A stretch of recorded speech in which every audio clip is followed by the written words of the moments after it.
আমি যখন 2008-এ এমপি হয়েছি তখন অনেকেই মনে করেছে যে আচ্ছা বিএনপির এত বড় নেতা হেরে গেছে, নিশ্চয়ই পার্থ আত্মীয় এই জন্য এমপি হয়ে গিয়েছে। সেটাও আমি ফেস করেছি। তারপরে আমি যখন পার্লামেন্টে মুখ্য ভূমিকা পালন করেছি বা অনেক কথা বলেছি, তখন অনেকে বলেছে আত্মীয় স্বজন আছে এই জন্য হয়তো বলেছে, কিছু হবে না। তারপর আমি যখন মামলা খেয়েছি অনেকে বলেছে যে মামলা হয়েছে জেলে যাবে না। আমি যখন জেলে গিয়েছি, শেখ হাসিনার আত্মীয় এরকম আমি যখন জেলে গিয়েছি তারপর আমি তখন বলেছে যে ছুটে যাবে। আমি যখন বিএনপি ছেড়েছি বলছে নিশ্চয়ই আওয়ামী লীগে যাবে। এখন যখন থেকে আমি এখনো সরকারের বিরুদ্ধে কথা বলি। সো আমার এই টেস্টটা দিয়েই যেতে হবে। বিবিসি বাংলায় এ সপ্তাহের সাক্ষাৎকারে আপনাদের সবাইকে স্বাগত জানাচ্ছি। আমি আকবর হোসেন। আমাদের এবারের অতিথি আন্দালিব রহমান পার্থ। আন্দালিব রহমান পার্থ, আপনাকে অসংখ্য ধন্যবাদ বিবিসি বাংলার এই সাক্ষাৎকারে যোগ দেওয়ার জন্য। আপনাকে ধন্যবাদ। আসসালামু আলাইকুম। আপনাকে লোকে যখন থেকে চেনে, অনেক তরুণ বয়স থেকে আপনি রাজনীতি করছেন, প্রায় 2 দশকের কাছাকাছি হয়ে গেল আপনার রাজনৈতিক ক্যারিয়ার আর কি। কেমন চলছে আপনার রাজনীতি? আলহামদুলিল্লাহ, নো কমপ্লেইন, ভালোই চলছে। কিরকম ভালো, একটু ব্যাখ্যা করতে পারেন? মানে রাজনীতি সচরাচর যা ফেস করে তাই ফেস করছি, নিজেকে মানিয়ে তুলছি। প্রথমে যখন রাজনীতিতে এসেছিলাম তখন এই জিনিসগুলিকে সাথে মানিয়ে নেওয়াটা কঠিন ছিল, বাট এখন অভ্যাস হয়ে গিয়েছে সময়ের সাথে সাথে। মানে কোনটাতে আপনার সমস্যা হচ্ছিল? না, আমি তো 97 সালে আসি লন্ডন থেকে। তো সেখানে অনেক বছর থেকে আসার পর 2001 থেকে আমি পরোক্ষভাবে রাজনীতিতে জড়াই আমার বাবার সাথে। 2006-এ যে ইলেকশন হওয়ার কথা ছিল সেখানে আমি স্বতন্ত্র প্রার্থী ছিলাম বিএনপির বিরুদ্ধে ভোলা 4 আসন। তো সেটা তো আপনার 111 সরকার চলে আসলো, সে নির্বাচনটা হলো না।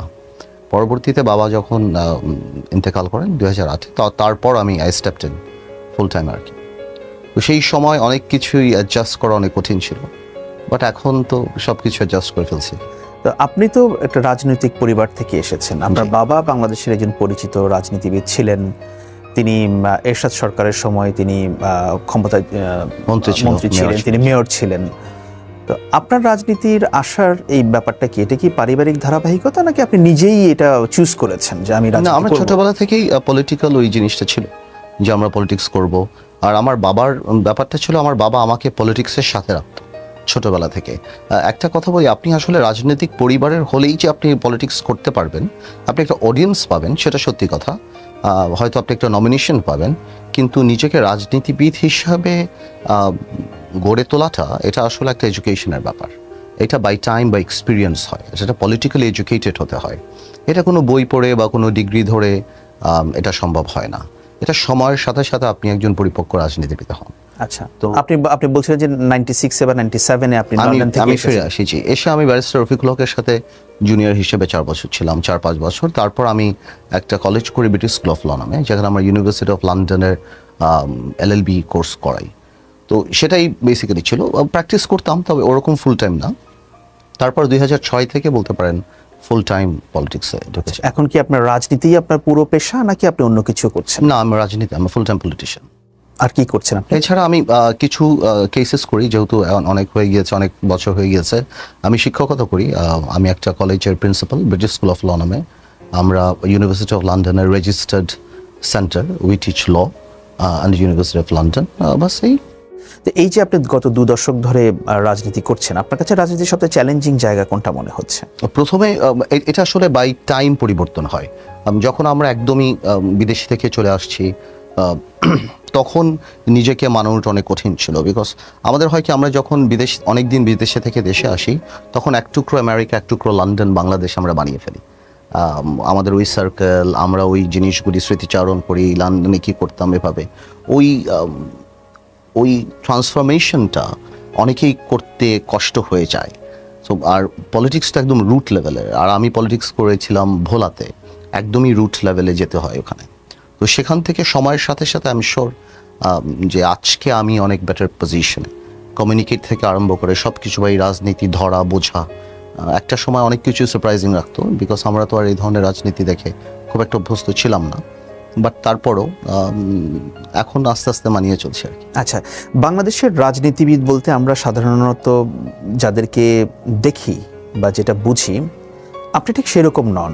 মানে সেরকম অর্থে আমি বলছি যে সাধারণত পলিটিশিয়ানদের যেরকম একটা বৈশিষ্ট্য থাকে, ক্যারেক্টারিস্টিক্স যেটা আমরা বলি যে হ্যাঁ, এসে আপনি বুঝতে পারেন যে কিন্তু আপনার ধারাটা একটু অন্যরকম। আপনার মধ্যে অনেকে মনে হয় যে একটু এলিটিজম আছে, একটু আপনি ভিন্ন ধারার। ব্যাপারটা কি একটু আপনি কখনো ফিল করেছেন এটা, বাকি আপনাকে বলেছে কখনো? এলিটিজম থাকাটা তো খারাপ কিছু না, বা জনগণ কিভাবে আমাকে পারসিভ করে সেটা আমি আমি আমি না, বাট ডেফিনেটলি আমরা যেই প্রজন্মের তাদের কাছ থেকে তো আপনি আগের প্রজন্মে যারা ছিলেন ওনাদেরকে সম্মান রেখে বলি, ওনাদের চেয়ে তো ডিফারেন্ট আমরা হব, এটাই তো খুব স্বাভাবিক। এবং আমি শিওর ওনাদের এই ডিফারেন্সটা মেনে নেওয়ার মানসিকতাও থাকতে হবে, এবং অ্যাট দ্য সেম টাইম আমাদেরকেও ওনাদেরকেও রেসপেক্টের জায়গাটা রাখতে হবে, যে দে আর মোর এক্সপিরিয়েন্সড উইচ ম্যাটার্স। আর সেই জিনিসটাকে আবার আজকে দেখুন, আজকে অ্যারাউন্ড 5 কোটি ফেসবুক ইউজার্স, এদের বয়স সবারই 40-এর নিচে। এমন একটা সময় ছিল ঢাকা ইউনিভার্সিটি থেকে হরতাল ডাকলে বাংলাদেশের প্রত্যেকটা জায়গাতে হরতাল হতো শিক্ষা প্রতিষ্ঠানে, কিন্তু আজকে ঢাকা ইউনিভার্সিটিতে হরতাল ডাকলে এনএসইউ বা ইউবিতে হয় না। সো আপনার বুঝতে হবে যেখানে একটা অনেক স্তরের একটা ব্যাপার আছে, যেখানে একটা ডিফারেন্স দাঁড়িয়ে গেছে। আমি নট সেইং এটা ভালো কি খারাপ, কিন্তু আগে এই স্তরটা এরকম ছিল না, এখন এই ক্লাস বা এই স্তরটা হয়ে গিয়েছে যে একটা। তো এখানে দেখা যাচ্ছে যে আমরা কিছুটা সেখানকার, আবার কিছুটা এখানকার। আপনি দীর্ঘ সময় বিএনপি নেতৃত্বে যে 4 দলীয় জোট সেখানে ছিলেন, সেখানকার আপনার অভিজ্ঞতাটা কেমন ছিল? আমি এদিক থেকে খুব লাগে, আমি যখন বিএনপি জোটে ছিলাম I was probably the youngest শীর্ষ নেতা যে ছিল যেখানে। আমি প্রথম 1.5-2 বছর একদমই শেখার ভূমিকাটাই ছিলাম। আমি সেরকম ভূমিকা, আমি অনেক দূরে বসতাম, শুনতাম, কারণ এত বড় বড় রাজনীতিবিদ সেখানে যারা ছিলেন, বিএনপি চেয়ারপারসন থেকে আরম্ভ করে বা অন্যান্য রাজনৈতিক দলের অনেক প্রখর রাজনীতিবিদরা ছিলেন। তো আমি আস্তে আস্তে দেখা গিয়েছে যে আমি কাছে আসা আরম্ভ হয়েছে আমার, গুরুত্বপূর্ণ সিদ্ধান্তে পার্টিসিপেট করা আরম্ভ হয়েছে, অনেক গুরুত্বপূর্ণ সিদ্ধান্তের অংশ ছিলাম, পার্লামেন্টে ভূমিকা ছিল, অ্যাক্টিভ ভূমিকা ছিল, মিডিয়াতে অ্যাক্টিভ ভূমিকা ছিল, বস্তুনিষ্ঠভাবে সরকারের সমালোচনা করার চেষ্টা করেছি।